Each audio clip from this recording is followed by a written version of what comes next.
क्योंकि जब जब विपत्ति हुई है तब तब हमारा चित्त आप में तन्मय हुआ है और देखा है कि आप अभय अभय देने के लिए दौड़ते हुए हमारी तरफ आ रहे हैं। नहीं शरीर स्वस्थता चाहिए, नहीं अनुकूलता चाहिए, नहीं व्यवस्था चाहिए नाथ। जो व्यवस्था जो अनुकूलता आपको भुला दे मुझे नहीं चाहिए, ये हृदय होने लगेगा। शरीर बड़ा दुखी है, चल नहीं पा रहे, कष्ट है, ऐसा आपको लग रहा है। ये केवल राधा नाम वर्तमान के दुख को मिटाने के लिए नहीं है। ये जो हमारा पूर्व में हो गया वो सब मिटेगा। जो भविष्य में हमसे गलती होगी वो लिखी नहीं जाएगी, और जो वर्तमान में दुख है उसे भोगने की शक्ति मिलेगी। शब्द याद करो, तुम्हारा जुकाम बुखार ठीक होने वो तो एक टेबलेट में ठीक होने वाली बात है। ये तो शरीर छूटेगा, चाहे स्वस्थ हो चाहे अस्वस्थ हो। बात यह है कि उसको सहने की सामर्थ्य आएगी और आप परम पद के अधिकारी हो जाएंगे। ये अंदर का मलिन स्वभाव की हमारे को इतना चाहिए, नहीं मिला तो राधा नाम में अश्रद्धा, हमारा रोग ठीक हो जाए, तो ये नहीं, रोग ठीक होना बात नहीं।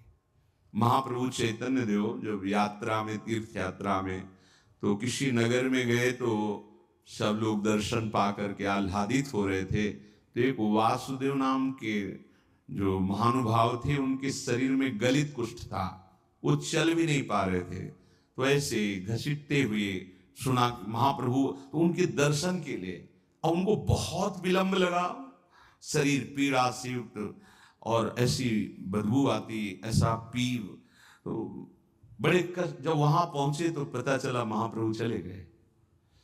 बहुत विकल हुए और रो रो के पुकारने लगे, प्रभु हमारे कितने दुर्भाग्य कि आप हमारे नगर आए और मैं आपको देख नहीं पाया, बहुत दुर्भाग्य। और चिल्ला चिल्ला के महाप्रभु के कदम रुक गए। स्वयं प्रभु ही हैं, लौट पड़े, आए, आश्चर्य हुआ उसकी पुकार। जो खास बात बता ले जा रहे उसे ध्यान देना। आए और जो ही देखा महाप्रभु को देख के चिल्ला चिल्ला के और रोने लगा। बड़े करुणा में प्रभु, बड़े करुण। महाप्रभु आए और उसे गले लगा। ओ नहीं प्रभु दूर रहो, बहुत ओ पी वो सब। महाप्रभु ऐसे गले से, जीव ही गले से लगाया। अब तो सब खत्म, कुष्ठ खत्म, पीप खत्म, सब। जानते हो उसने क्या कहा था महाप्रभु से? आप हमें वैसे ही करो। नहीं प्रभु नहीं, मुझे ये स्वस्थ शरीर नहीं चाहिए, सुंदर शरीर होगा, मुझे ये नहीं चाहिए, क्योंकि ये आपसे विमुख करके फिर विषयों में फंसा देगा, फिर मेरी दुर्गति होगी। नाथ मुझे पुनः वैसा ही कर दो जिससे मैं आपको पुकार पुकार कर रोते हुए शरीर त्यागूं। समझो कुंती जी क्या कह रही, जिनके सामने भगवान खड़े हैं, भगवान का नाम समस्त दुखों को मिटाने वाला, और स्वयं सुख समुद्र भगवान से कह रही मुझे विपत्ति दीजिए, क्योंकि जब जब विपत्ति हुई है तब तब हमारा चित्त आप में तन्मय हुआ है और देखा है कि आप अभय अभय देने के लिए दौड़ते हुए हमारी तरफ आ रहे हैं। आज विपत्ति गई और सिंहासन पर महाराज युधिष्ठिर विराजमान, तो आप जा रहे हैं पीठ करके, प्रभु मुझे ऐसी संपत्ति नहीं चाहिए। भाव को समझो। जब आप भजन करोगे तो आपके भी मन में आने लगेगा, नहीं शरीर स्वस्थता चाहिए, नहीं अनुकूलता चाहिए, नहीं व्यवस्था चाहिए नाथ। जो व्यवस्था जो अनुकूलता आपको भुला दे मुझे नहीं चाहिए, ये हृदय होने लगेगा। अगर महापुरुष अपने हृदय की बात ना बताए तो बाहर कोई जान ही नहीं सकता। भाई जी कहते हैं जिस समय भयंकर पीड़ा का समय, तो आए युगल सरकार और बोले काहे को यहां दुख पा रहा है, चल मेरे साथ वृंदावन। बोले वह ले गए और उस आनंद सिंधु में डुबो दिया। जो पद रत्नाकर में लीलाएं गाई है ना, उसके पहले ही गए कि हमें ले गए। और तो जीवन का क्या फल है? अपने अंशी, अपने स्वामी प्रभु को प्राप्त कर लेना। अब किसको दुख हो रहा है? ये जड़ शरीर है। चैतन्य धन सच्चिदानंद भगवत मार्ग के उपासक को शास्त्र, गुरुदेव, महापुरुषों की वाणी पर हमारा मन, हमारा बुद्धि लगे, ऐसी तत्परता रहनी चाहिए। पर होता उल्टा है। कि हम मन की सलाह पर तो कोई प्रश्नवाचक चिन्ह नहीं लगाते, जांच नहीं करते कि ये क्या बोल रहा है, ये किस तरफ प्रेरित कर रहा है, इसका संकल्प असत है कि शत है, ये कुमार्गगामी वृत्ति या सन्मार्ग वाली, वहां कोई प्रश्न नहीं करते। वो जो सलाह देता है हम स्वीकृति ही करते हैं। वो साधक नहीं होता। जो मन की सलाह पर प्रश्नवाचक चिन्ह नहीं रखता वो साधक नहीं होता, और जो गुरुजन और शास्त्र की आज्ञा पर प्रश्नवाचक चिन्ह लगाता है वो साधक नहीं होता। साधक श्रद्धा और विश्वास वाला होता है, इसलिए शास्त्र और गुरु की आज्ञा को अक्षरशः जैसा बोला वैसा ही आचरण में उतारना, और मन की सलाह पर हर समय प्रश्नवाचक चिन्ह लगा रहना चाहिए। ये राग पूर्वक या द्वेष पूर्वक, ये सन्मार्ग का या असत मार्ग का, ये चिंतन अंतर्मुख उपासक ही कर सकता है। जो बहिर्विषयों में विचरण करता रहता है वो तो भेद ही नहीं समझ पाता मैं का और अंतःकरण का। जो अपना स्वरूप है और अंतःकरण उसका अभेद भाव उसके हृदय में रहता है, इसीलिए वो जन्म मृत्यु नाना प्रकार के दुख शोक को प्राप्त होता है। पर जो उपासक होता है वो दृष्टा होता है, वो इनको देखता है, सदगुरु और शास्त्र की आज्ञा के अनुसार इनको चलाता है। वो में उतर गया, चिंतन में उतर गया, संकल्प विकल्प में विचरण करने लगा, यहां सावधान होना है। उपासक को मन बुद्धि की प्रेरणा को जांचना है, वही उपासक है। इनको सतमार्ग में चलाना है, तो बिना जांचे इनकी कोई भी सलाह मत मानिए मन बुद्धि की। और जो बहिर्मुख विषय भोगों में रत हैं उनसे तो सलाह लेने की जरूरत ही नहीं है, क्योंकि वो त्रिगुणात्मिका माया के द्वारा हरण किए हुए चित्त वाले क्या निश्चय करेंगे, क्या हमको सतमार्ग का उपदेश करेंगे।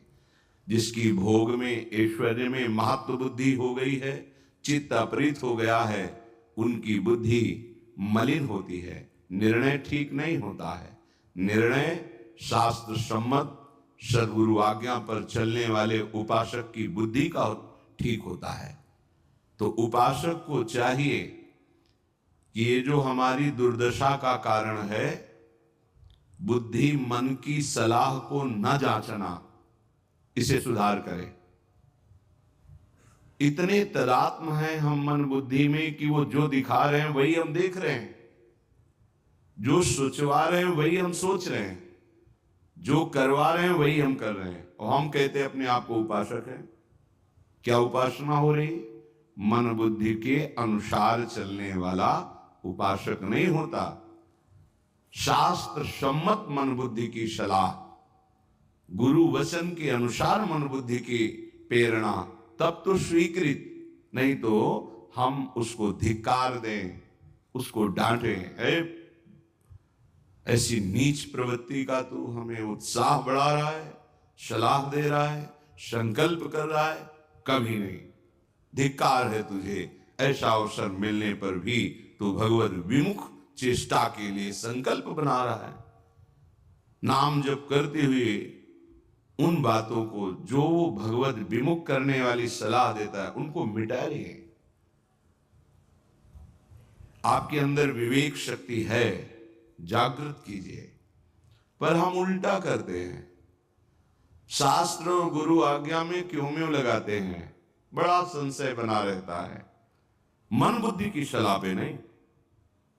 यही मन बुद्धि बहुत जन्मों से तुम्हें असत में फंसाए हुए है, उसकी सलाह पे प्रश्नवाचक चिन्ह नहीं, गुरुदेव की आज्ञा पर प्रश्नवाचक चिन्ह, शास्त्र की आज्ञा पर प्रश्नवाचक चिन्ह, जो तुम्हें जीवन मुक्त करने के लिए आदेश उपदेश कर रहे हैं। हृदय में प्रभु के प्रति पूर्ण समर्पण का भाव उसके विरुद्ध चिंतन करने वाले मन बुद्धि को शासन में लेना। प्रतिकूलस्य वर्जनम, आराध्य देव गुरुदेव के प्रतिकूल चिंतन ही ना होने पावे, वो सच्चा उपासक है। व्यक्ति कभी गुरु नहीं हो सकता, गुरु कभी व्यक्ति नहीं हो सकता। परम तत्व ही गुरुदेव हैं, गुरुदेव ही परम तत्व है। बस ये मलिन त्रिगुणात्मिका माया के नेत्रों के कारण हम देख नहीं पा रहे, हम समझ नहीं पा रहे। तभी समझ पाएंगे। उनके वचनों पर हम इतना श्रद्धा विश्वास करें कि हमारे हृदय में ये सोच ही ना आवे कि क्या मेरे लिए सही है या गलत है। शास्त्र जो आदेश कर रहे हैं वो भगवान या भगवत प्राप्त ब्रह्म ऋषि हैं, जहां किंचन मात्र माया का कुहरा नहीं है। शुद्ध ज्ञान स्वरूप भास्कर एक एक वस्तु का वो ठीक निरीक्षण कर रहे हैं।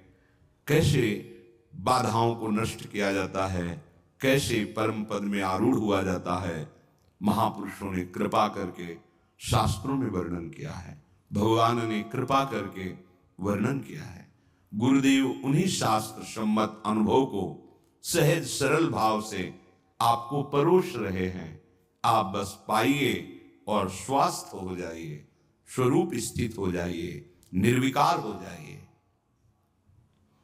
श्रीपाद प्रबोधानंद जी महाराज कह रहे हैं,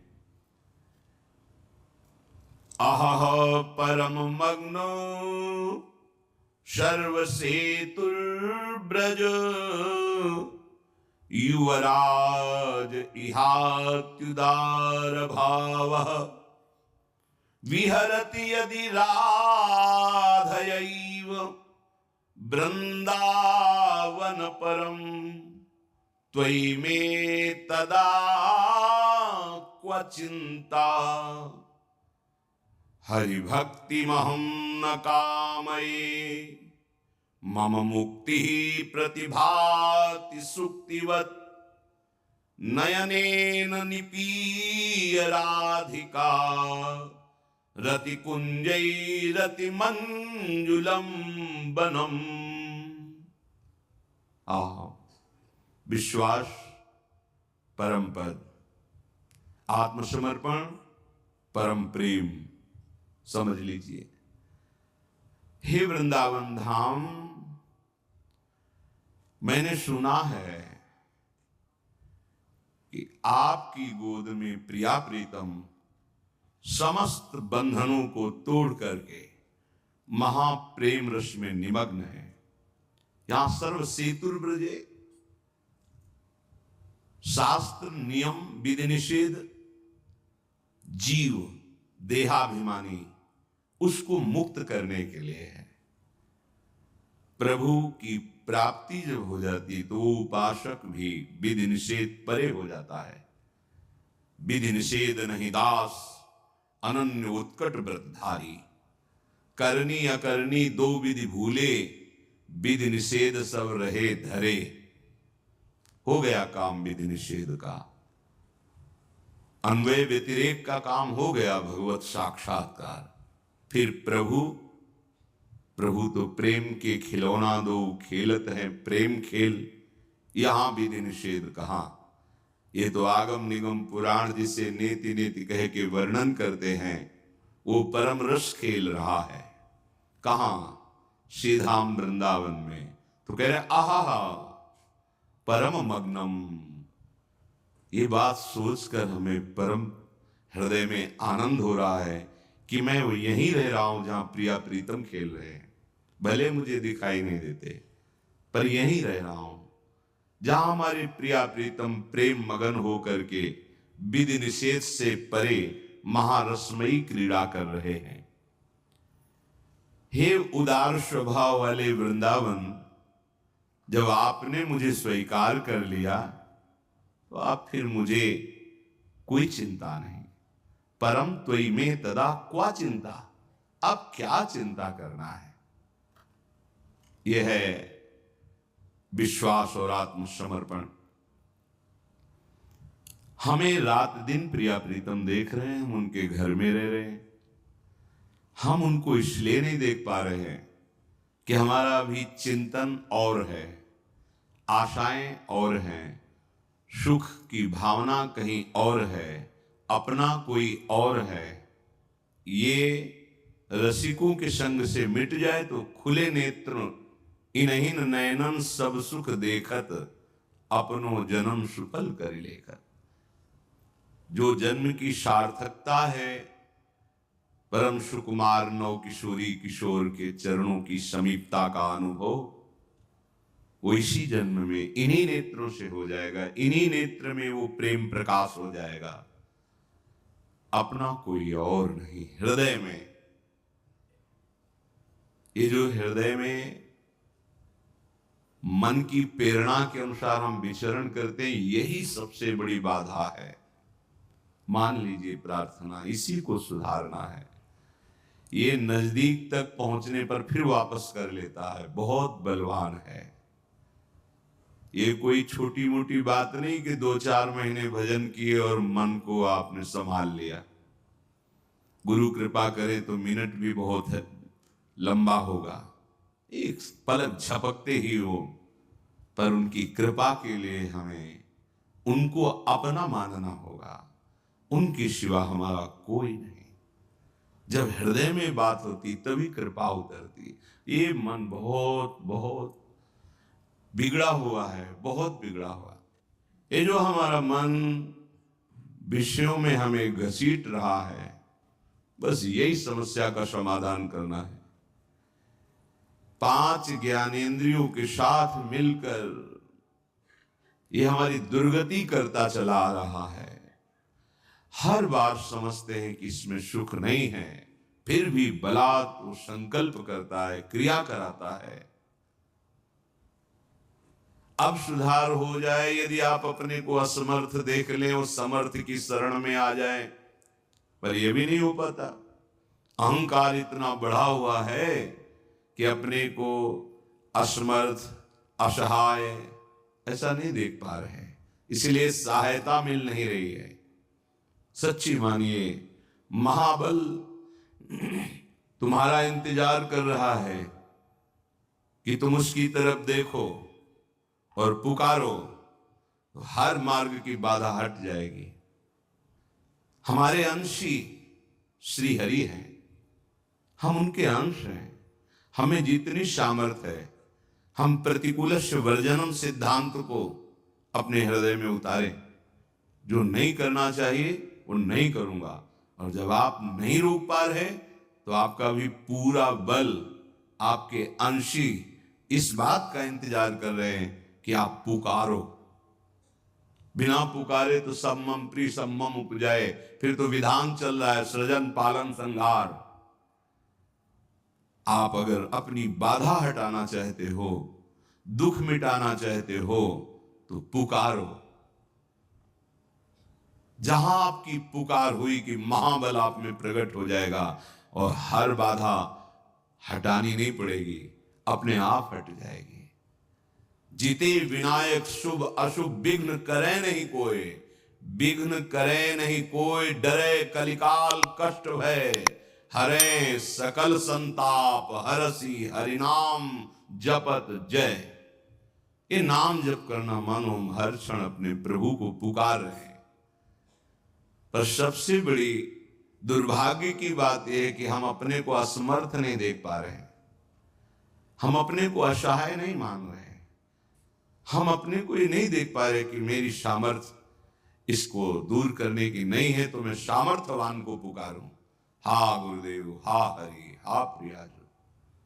हरि राम व्यास जी कह रहे हैं, संसार का कोई मित्र तुम्हें इन बाधाओं से नहीं बचा सकता, क्योंकि अंतर की बाधाएं अंतर बल से दूर होती, बाहरी बल यहां काम नहीं करेगा। कोई बहुत बलवान आपके साथ हो तो क्या आपको काम से बचा लेंगे, राग द्वेष के चिंतन से रोक देंगे, क्या आपकी मनोवृत्ति को दुर्वासना से हटा देंगे? कोई बाहरी बल यहां काम नहीं करता। यहां काम करता है गुरु वचन, शास्त्र वचन।